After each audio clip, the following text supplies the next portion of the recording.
Everyone, আসসালামু আলাইকুম। আজকে আমি আপনাদের তৈরি করে দেখাবো মজাদার রসুনের আচার। এই রসুনের আচার খেতে অনেক সুস্বাদু। এই রসুনের আচার আপনারা 1 থেকে 1.5 বছর অনায়াসে সংরক্ষণ করতে পারবেন শুধুমাত্র রোদ দিয়ে। ফ্রিজে না রেখেও এই আচার অনেক দিন সংরক্ষণ করা যায়। এই আচার খেতে অনেক সুস্বাদু। গরম ভাত, খিচুড়ি অথবা যে কোনো কিছুর সাথে এই আচার খেতে অতুলনীয়। আপনারা শুকনো চামচ ব্যবহার করলে এই আচার প্রায় 1 বছর পর্যন্ত সংরক্ষণ করতে পারবেন।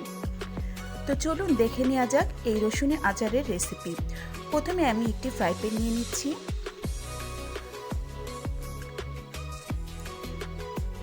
আমি এখানে ছোট আকারের রসুন নিয়েছি, যাকে বলে দেশি রসুন।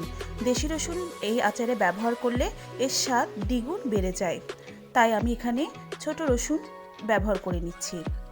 এখানে আমি নিয়ে নিচ্ছি তেঁতুল। একে তেঁতুলের কাঠ বা মাড়ও বলা যায়।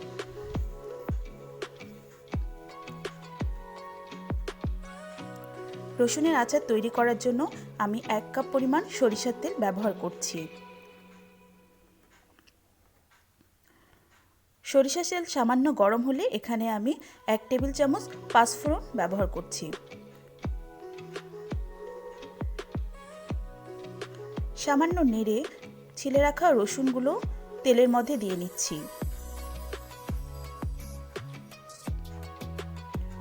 আচার তৈরিতে কোনো রকম পানি ব্যবহার করা যাবে না, না হলে আচারে ছত্রাক ধরে যাবে।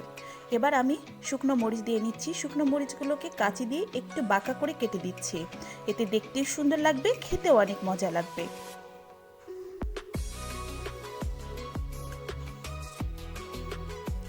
এখানে আমি 5-6টির মতো শুকনো মরিচ ব্যবহার করছি।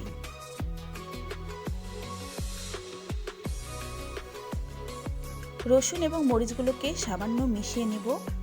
এরপর 1 টেবিল চামচ লবণ ব্যবহার করছি।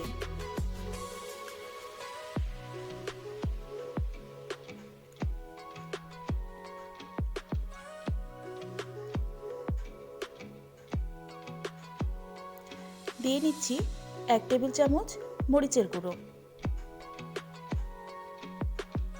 1 টেবিল চামচ হলুদ গুঁড়ো,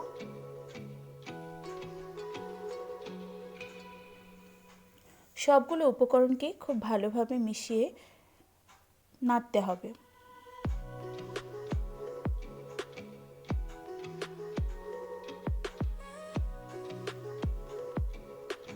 আচারটি করার সময় চুলোর আঁচ মাঝারি আঁচের মধ্যেই এই আচারটি তৈরি করতে হবে।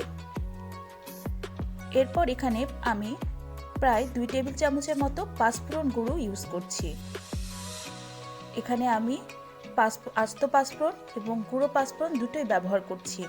দিয়ে নিচ্ছি সাদা সরিষার গুঁড়ো 1 টেবিল চামচ।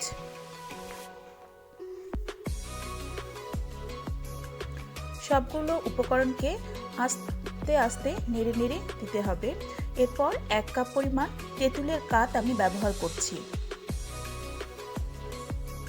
তেঁতুলের কাঠ ব্যবহার করার জন্য তেঁতুলটিকে আমি প্রায় 20 মিনিট আগে ঠান্ডা পানিতে ভিজিয়ে রেখেছিলাম।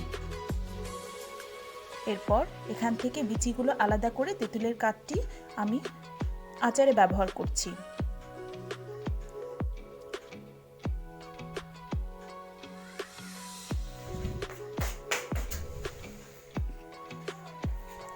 এরপর এখানে দিয়ে নিচ্ছি 1/4 কাপ ভিনেগার বা সাদা সিরকা।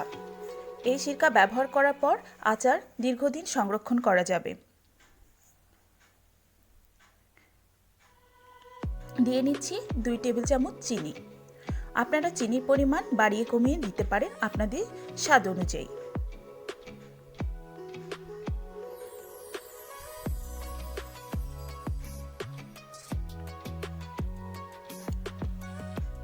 আচারটিকে আমি নাড়তে থাকবো যতক্ষণ পর্যন্ত আচার থেকে তেল উপরে উঠে আর না আসছে।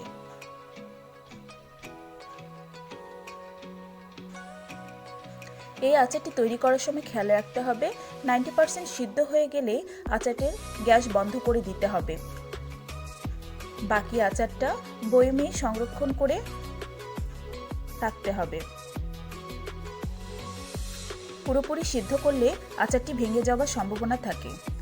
আমি একটি রসুন তুলে আপনাদের দেখিয়ে দিচ্ছি। দেখুন, রসুনটি প্রায় 90% সিদ্ধ হয়ে গেছে।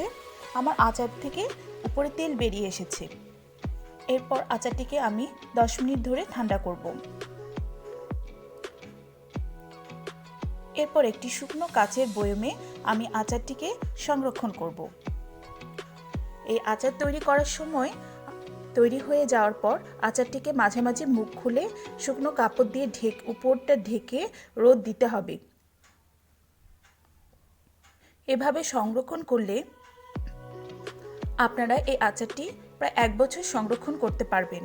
এটাকে ফ্রিজে রাখার কোনো প্রয়োজনই নেই।